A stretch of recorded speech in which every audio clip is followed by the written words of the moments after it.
Okay, I'll open it. Alright, a door, but it won't open. Okay. Let's Okay. try the key.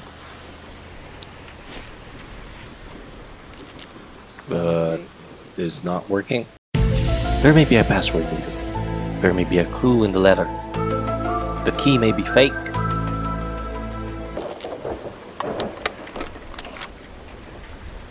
Oh, you just need to turn the key, obviously.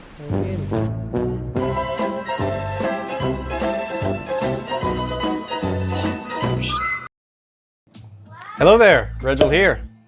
If you ever wonder how it feels like being Robert Langdon in the book or movie Da Vinci Code, The greatest cover-up in human history. then this will give you a taste of how it feels like being in one of the chapters at least. Detective VR NFT Secret Files will be another puzzle escape VR room game that I will be reviewing. And as usual, there will be no spoilers here. But before that, please don't forget to subscribe for more VR things. Detective VR NFT Secret Files is a recently released Steam VR game where you are a journalist that will investigate the disappearance of your friend who is an art collector. After a short introduction in your apartment, you'll be teleported to your friend's apartment where you'll start the investigation. Let me start with graphics. It's where they nailed down the mystery vibe and pretty feels like the Room VR game environment. Okay. You can tell that the developer's strength is on 3D modeling and lighting, which for my taste is top-notch. I have a comment though. My VR hands is a bit small, and in using Oculus Quest, they are not really correctly aligned with how my hands are positioned. And it's not arranged. What struck me immediately are beautiful, famous art paintings scattered in the apartment. You will see famous paintings like the Crucifixion, the Last Judgment, Man in a Bowler Hat, the Last Supper, the Birth of Venus, and many more. There has been multiple times where I simply looked and appreciated the painting details and lost time, like the feeling when you are in a museum.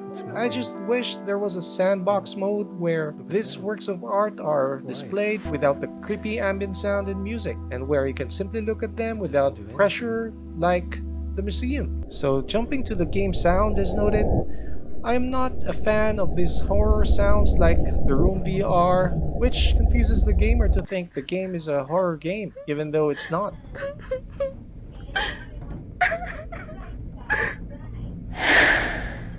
You can also tell that the sound effects are not that well applied here in the game. Transition of ambient sound from one area to another is not that smooth. Puzzle level difficulty is somewhat on par with the Room VR, which means you will be challenged. The answers are blended in the game environment, and the game will not spoon feed you, unlike other games where the clues are being highlighted. There's a hint system, but avoided using it to see how difficult this game is, and this is the reason why I check every single item in the room that I thought provides clues, but just wasted my time. I need 3 numbers. However, every time you solve the puzzle feels like you really earned it, and feels like you really are Robert Langdon, or at the same level as Sherlock Holmes. You make me this, bring me up, bring me down, play sweet. There was an instance where I finally used the hint system when I got nowhere in the last part of the game. Going back to sound, the developers should have used it to give clues or tell stories instead of just scaring the gamer, and did not at all provide any value. If you really like puzzle escape VR room games, then you may want to check out my short video here comparing all popular VR titles on that genre and rated them. You can play standing up or sitting down, but there are occasions where you need to stand up to reach an object. I prefer sitting down, but I mostly played standing up since it's a short game anyway. There is no full locomotion, and it only offers teleportation movement with snap turning, which is fine with me since you are here for the puzzles anyway. Game duration definitely depends on your brain cells, so I just finished mine in 2 minutes. 2 hours.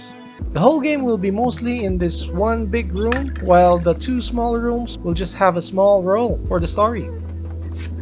Unfortunately, unlike the Da Vinci Code, the game story is meh and is not as engaging as the books. The similarity stops in their love of art, and I hope the developers use the art more in the puzzles.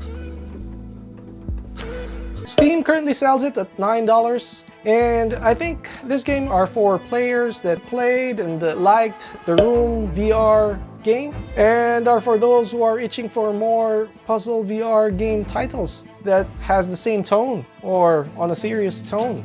I will be publishing a walkthrough episode for those players who are stuck and for those who want to check out more about the gameplay of this game. So check that out, although that would be full of spoilers, obviously. I hope you liked this episode, and if you did, it won't hurt if you leave a like or you click on that like button. Thank you very much. See you on the next. Bye-bye.